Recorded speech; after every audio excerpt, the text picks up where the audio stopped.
मुश्किलों से भाग जाना आसान होता है, हर पहलू जिंदगी का इम्तिहान होता है। डरने वाले को मिलता नहीं कुछ भी जिंदगी में, क्योंकि लड़ने वालों को कदमों में जहान होता है। इस बात को सर, इस मोटिवेशनल कोट को आप कहीं पे लिख कर साट लीजिए कि मुश्किलों से भाग जाना आसान होता है, हर पहलू ज़िंदगी का इम्तिहान होता है। डरने वाले को नहीं मिलता कुछ भी ज़िंदगी में, क्योंकि लड़ने वालों के ही कदमों में जहान होता है। ठीक है।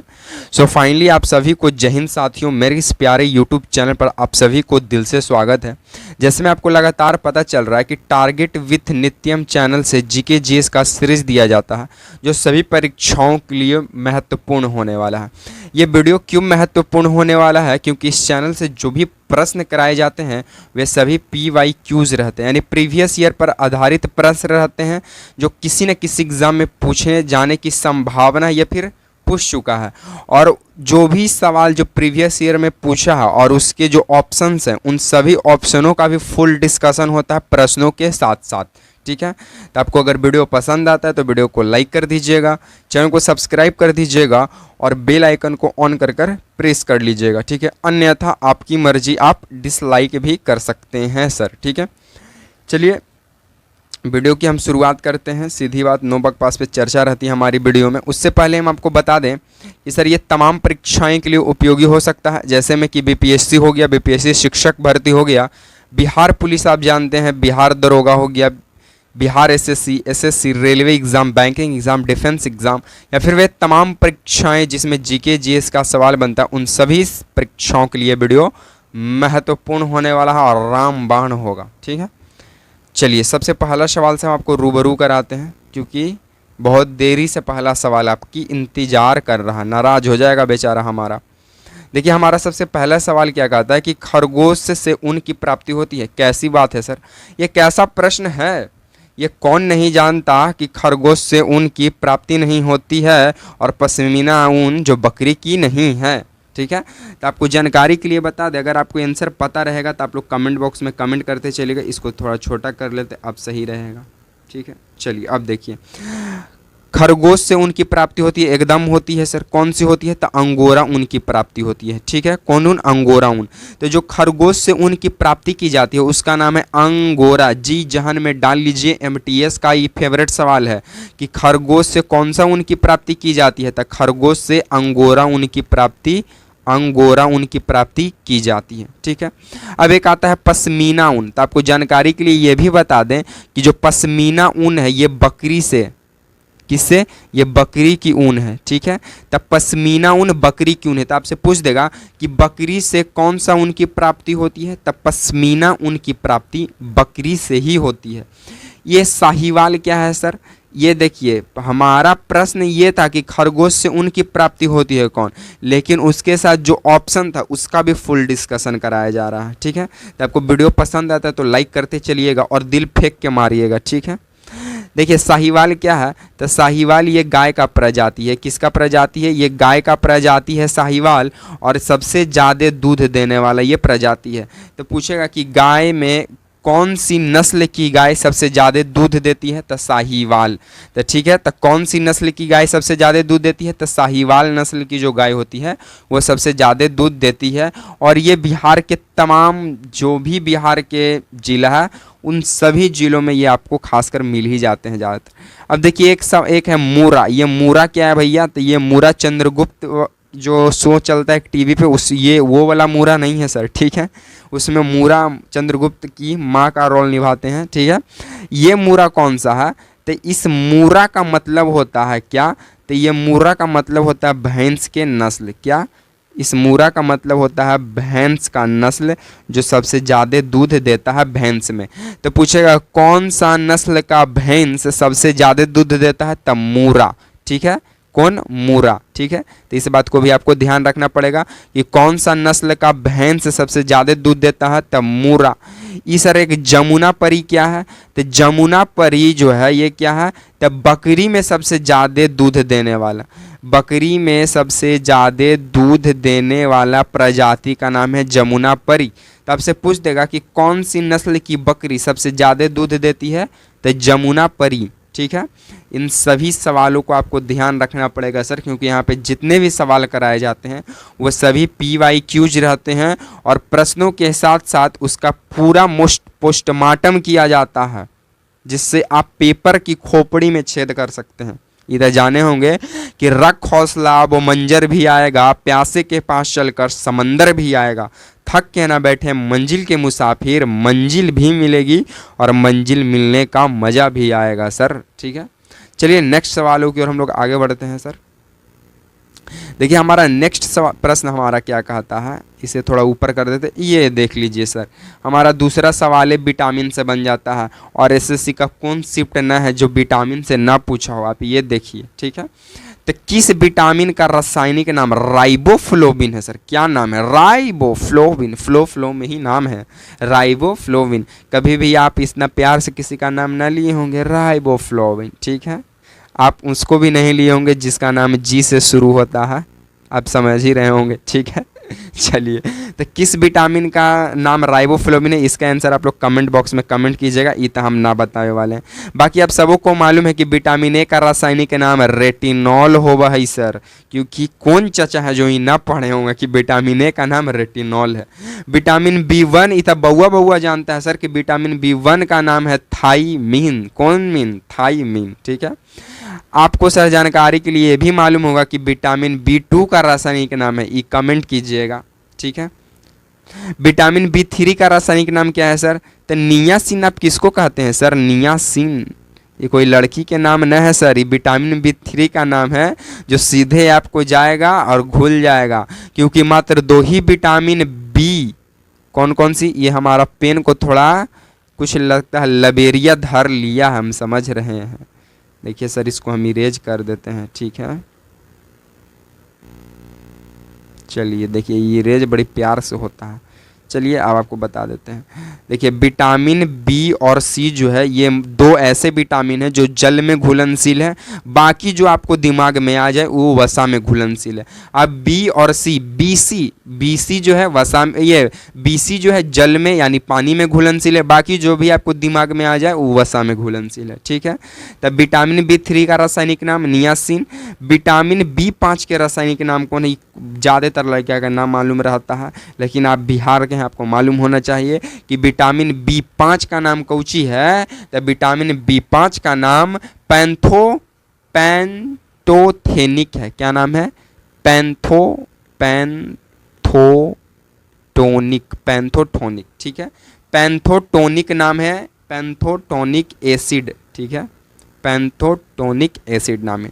विटामिन B6 का सब सर, इसे आप थोड़ा देख लीजिएगा, लिख लीजिएगा, हम इसे इरेज करते हैं क्योंकि और भी सवाल बन जाते हैं। ये देखिए, अब विटामिन B6 का रासायनिक नाम कौची है सर? तब पैराडॉक्सिन। आप केकरा कहाँ हूँ सर? पैराडॉक्सिन तो वही ना हथिन विटामिन B6। अब विटामिन B12 कौन बच्चा है जो ना जानता होगा कि विटामिन B2 का रासायनिक नाम जिसमें कोबाल्ट पाया जाता है, काहे हो लिखो, जिसमें कोबाल्ट पाया जाता है, और रासायनिक में कर आप लोग कह देव हूँ साइनाकोबालामीन। क्या? साइनाकोबालामीन। विटामिन B6 का कौन होगा जो ना जानता होगा जी? जो ना जान रहा होगा वो सही में मसूड़ा में कुछ होगा, दर्द होगा, मसूड़ा से खून निकलेगा। तब विटामिन B6 का रासायनिक नाम है एस्कॉर्बिक एसिड। कमी हुआ बाबू तब मसूड़ा से खून या फिर पायरिया। अब विटामिन D कौन बच्चा है जी जकर हड्डी कमजोर है? तो हड्डी यानी रिकेट्स का विटामिन D का रासायनिक नाम कौची है? तो कैल्सीफेरॉल। कैल्शियम की कमी होगा, हड्डी कमजोर होगा, और हड्डी कमजोर होगा तो ये तो बचवा में होगा, बुजुर्ग में कौची होगा, जवनकन में कौची होगा, तो ऑस्टोमलेशिया होगा सर। ये बात को भी आपको ध्यान ही रखना पड़ेगा। चलिए नेक्स्ट सवालों की ओर हम लोग आगे बढ़ते हैं। ठीक है, बाकी तो आपको मालूम ही है कि माँ तेरे पसीने की हर बूंद को मोती सा चमकाऊंगा माँ, तू सपने बड़े देखना माँ, पूरा करके तेरा शेर शेरनी दिखलाएगा। लेकिन अभी शेर सो रहा है माँ, क्या करिएगा। चलिए तीसरा नंबर सवाल है, कुछ अजीब कहता है सर, दुलहस्ती। क्या है हस्ती? दुलहस्ती परियोजना किस नदी पर है? कहीं ना कहीं आप अपने महिला मित्र के साथ कहे होंगे दिल दीवाना जाने ना, हमको तो आता ही नहीं है सर, आप लोग पूरा कर दीजिए कमेंट बॉक्स में। तो दुलहस्ती परियोजना किस नदी पर स्थित है? तो आपको बता दें कि दुलहस्ती परियोजना हो तो ये चिनाब नदी का नाम ना है, चिनाब, ठीक है, चिनाब नदी। ये सर इसको थोड़ा दिक्कत हो गया है सर, पेन को इसको हम अच्छा से लिख देते हैं, काहेला आप कष्ट कीजिएगा, लीजिए लिख देते हैं, चिनाब नाम है सर, चिनाब, ठीक है। तो दुलहस्ती परियोजना किस नदी पर है सर? चिनाब नदी पर है। बगलीहार चिनाब पे है। जब दिल दीजिएगा तो कभी ना कहीं हारो तो पहनाइएगा। तब दुलहस्ती परियोजना चिनाब नदी, बगलीहार चिनाब नदी, सलाल, अब शादी में हार उर होगा तो सलाद तक खइबे कीजिएगा, तो सलाल परियोजना भी चिनाबे नदी है। अब ये तुलबुल, दिल तुलबुल करता है तो आपको झेलना ही पड़ेगा, तो झेलम नदी, कौन नदी? झेलम नदी। तो तुलबुल परियोजना किस नदी पर है? झेलम नदी पर है। और आपको एक और जानकारी के लिए बता दें कि चिनाब नदी का प्राचीन नाम क्या है? तो अस्कनी है। क्या है? अस्कनी है। ओ माय गॉड, ठीक है। तो चिनाब नदी का प्राचीन नाम अस्कनी। आप लोग कमेंट करते जाइएगा दिल फेंक कर कि चिनाब नदी, झेलम नदी का प्राचीन नाम क्या है? झेलम नदी का प्राचीन नाम क्या है? दिल फेंक के मारिएगा, ठीक है। चलिए नेक्स्ट सवालों की ओर हम लोग आगे बढ़ते हैं। दिल दीवाना।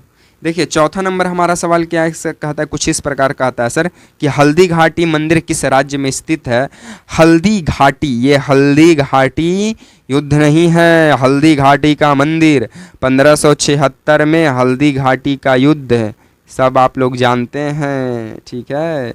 चलिए, तो हल्दी घाटी जो मंदिर है ये किस राज्य में स्थित है? तो ये है झारखंड में। कहाँ है? झारखंड में। इसको हम पूरा कर दें, झारखंड में, ठीक है। और झारखंड के वर्तमान सीएम जहाँ पे सोरेन हो, सीएम ही शेर है वहाँ का, हेमंत सोरेन, शोर मना है सर वहाँ, ठीक है। अब जिन नौलखा मंदिर की बात करें तो ये भी है झारखंड में, नौलखा मंदिर झारखंड में, जहाँ का सीएम ही 9 करोड़ रखा हो तो वहाँ नौलखा मंदिर झारखंड। बैद्यनाथ मंदिर सर बहुत भीड़ रहता है सावन में, झारखंड बैद्यनाथ मंदिर। हरिहर धाम बाबा का झारखंड में। तपोवन मंदिर झारखंड में। देवी मंदिर झारखंड में। कुछ ज़्यादा हो गया ओवर राइट, ये लीजिए आपके लिए। नौलखा मंदिर झारखंड, झारखंड। बैद्यनाथ मंदिर झारखंड। हरिहर धाम झारखंड। तपोवन मंदिर झारखंड। देवी मंदिर झारखंड। लेकिन झारखंड के कुछ प्रमुख लोक नृत्य देख लीजिए जो आपको पता होना चाहिए। क्या? तो आप पहला याद रखिए छऊ। ए छऊ, क्या छऊ? ये सर थोड़ा पेन हम बोल रहे हैं ना। छऊ पहला हो गया, छऊ। दूसरा हो गया झूमर, झूमर। तीसरा याद रख लीजिए पाइका। क्या काइका? पाइका। करम, करम। या फिर आप याद रख लीजिए फगुआ, बिहार का भी है फगुआ, फगुआ पहले बिहार में था इसलिए यहाँ के भी लोग मनाने लगे।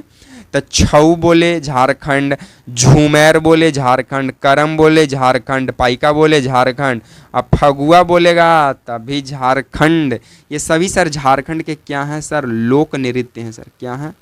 लोक नृत्य। क्या है सर? ये सभी वहाँ का सर लोक नृत्य हैं, ठीक है, लोक नृत्य हैं। चलिए नेक्स्ट सवालों की ओर सर, नेक्स्ट सवालों की ओर हम लोग आगे बढ़ते हैं। देखिए सर हमारा नेक्स्ट सवाल कुछ इस प्रकार वाद्य यंत्र से संबंध रखता है और बोलता है क्या कि राजीव तारानाथ किस वाद्य यंत्र से संबंधित है सर? कौन व्यक्ति सर जो कंपटीशन की दुनिया में इनका नाम न जान, तो इनका हाल ही में सर मृत्यु हुआ है, इनका हाल ही में मृत्यु हुआ है राजीव तारानाथ का। ये सर सरोद वादक हैं। क्या है? सरोद वादक, ठीक है। अब अलाउद्दीन खान की बात करें या अली अकबर खान की बात करें या फिर राजीव तारानाथ की बात करें, ये तीनों व्यक्ति सर मास्टरमाइंड ऑफ सरोद वादक, ठीक है। और हाल ही में राजीव तारानाथ का क्या हो चुका है? मृत्यु हो चुका है। और अलाउद्दीन खान, अली अकबर खान, राजीव तारानाथ सरोद वादक से संबंधित हैं। एस बालचंद्रन और विश्व मोहन भट्ट की बात करें तो ये हमारे वीणा बजाते हैं। क्या बजाते हैं? वीणा वादक हैं, ठीक है। कौन कौन? एस बालचंद्रन और विश्व मोहन भट्ट, इसे आप ध्यान रख लीजिए, कुछ और भी है देख लीजिएगा। अब एक पूछ देता है भजन सुपारी और शिव कुमार शर्मा, दो हस्ती सर किस चीज़ के लिए? तो भजन सुपारी और शिव कुमार शर्मा किस चीज़ से संबंध रखते हैं सर? तो इसका आंसर आप लोग कमेंट बॉक्स में कमेंट कर दीजिएगा, ठीक है। और एक और नाम बताइएगा, पन्ना लाल घोष, पन्ना लाल घोष, पन्ना लाल घोष और पन्ना लाल घोष और MS कुंजामणि, कुंजामणि किस वाद्य यंत्र से संबंध रखते हैं? इसका आंसर भी हमें कमेंट बॉक्स में ही कमेंट चाहिए सर, ठीक है। आज को हम सर वीडियो को यहीं पे समाप्त करते हैं। अगर सर आपको वीडियो पसंद सही में लगा तो वीडियो को लाइक कर दीजिएगा, चैनल को सब्सक्राइब कर दीजिएगा और सब्सक्राइब करके बेल आइकन को दबाकर घंटा को ऑन कर लीजिएगा और वीडियो को सर शेयर करना मत भूलिएगा और एक कमेंट कर जरूर बताइएगा कि आपको वीडियो कैसा लगा, क्योंकि PYQs के साथ उसका ऑप्शन का भी तबादला किया जाता है। अगर आपको वीडियो पसंद आता है तो लाइक कर दीजिएगा। इसी तरह के सीरीज के साथ आपसे मिलते रहेंगे नेक्स्ट वीडियो में, तब तक के लिए आप सभी साथियों को जय हिंद।